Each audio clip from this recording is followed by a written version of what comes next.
Assalamualaikum teman-teman, semangat pagi dan kembali lagi di Teknik Ambo. Pada video kali ini kita akan membahas tentang semikonduktor di mata kuliah ilmu bahan listrik. Nah, untuk matkul lainnya teman-teman bisa cek di playlist ya. Let we start.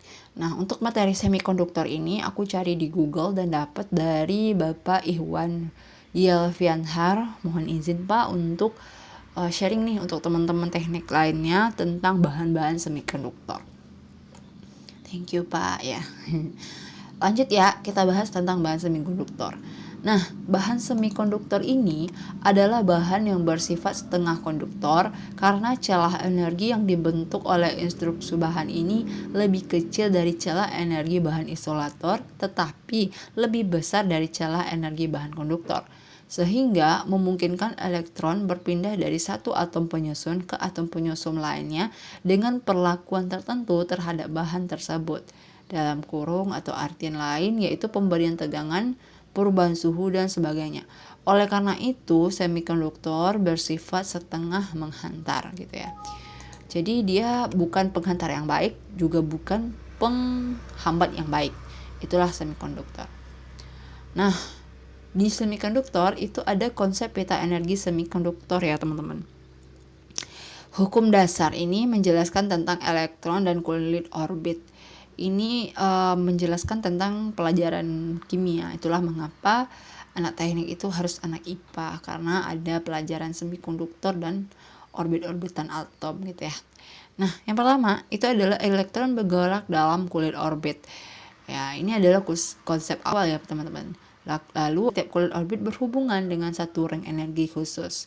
Lalu ada elektron untuk berpindah dari satu kulit ke kulit lain, menyerap energi untuk menyesuaikan level energi antara level energi kulit awal dengan kulit yang dituju.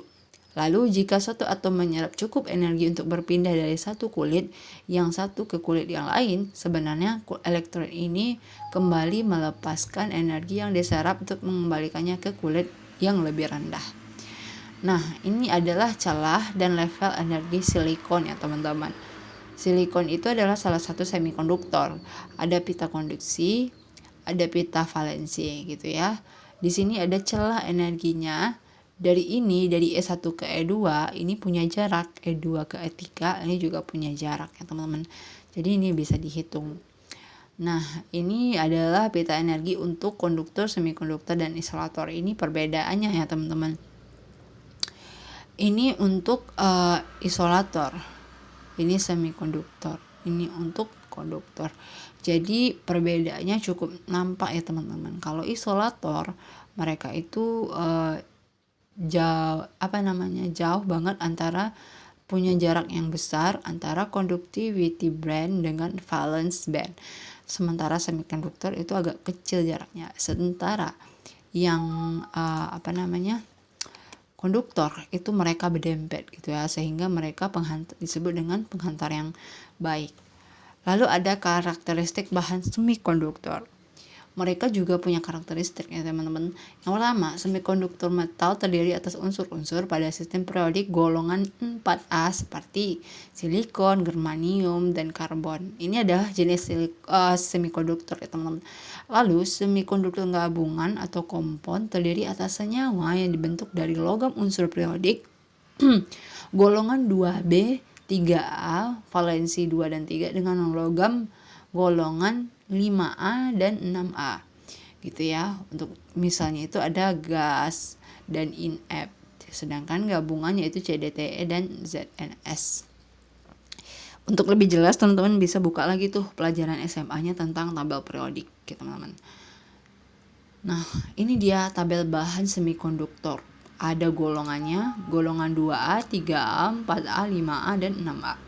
Jadi kalau kita lihat di sini ya teman-teman, untuk sulfur dan silikon itu punya golongan yang berbeda meski dia sama-sama es ya teman-teman.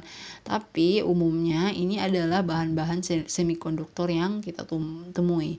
Ada zinc, kadium, merkuri gitu ya, baron, aluminium. Itulah mengapa jika ada bahan-bahan ini diberi logo mudah terbakar karena mereka bisa mengantarkan panas namun tidak baik gitu ya.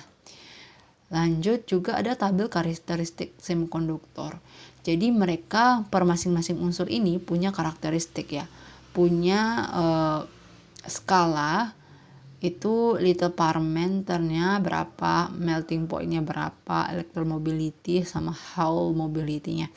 Jadi kalau di sini kita lihat yang paling mendominan itu adalah si ini diamond. Ya, di diamond ini kita lihat ini dia punya nilai terbesar gitu ya, sehingga meranking. Ini referensinya dari head gap ya, si sections yang ini. Search-nya dari ini. Ya, teman-teman, aku ambil sumbernya dari itu. Next yaitu ada struktur ikatan atom ya. Untuk struktur ikatan atom ini, bahan semikonduktor dapat diamati pada silikon, germanium, gallium arsenida, GAS ya, GAAS itu. Jadi kita bisa lihat di bagian ini, di unsur ini. Lalu semikonduktor itu juga ada jenisnya. Yang pertama itu ada semikonduktor intrinsik dan ekstrinsik. Bedanya apa? Bedanya terbentuknya ini yang intrinsik ini dari semikonduktor murni yang punya ikatan kovalen sempurna dengan ini zatnya gitu ya. Nah, untuk intrinsik itu ekstrinsik terbentuk dari semikonduktor murni yang dikotori oleh atom doping sebagai penghasil elektron konduktif atau hole, terdiri di atas 2 tipe N gitu ya, dan segala macamnya ini kombinasi gitu ya intinya, alias atom hasil doping. Jadi teman-teman kalau misalnya masih bingung nih untuk materi ini, bisa banget untuk buka-buka lagi buku SMA-nya. Aku juga agak bingung sih sebenarnya awal kuliah ini, tapi untuk materi ini sebenarnya udah bahas di SMA gitu ya, kita bisa ulang lagi. Itu di materi di kelas 11 aku nggak salah ya. Ada nih di kelas 11 tentang doping-doping elektron, tipe N, tipe S, dan segala macam. Nah, ini untuk penjelasan tentang semikonduktor intrinsik ya teman-teman.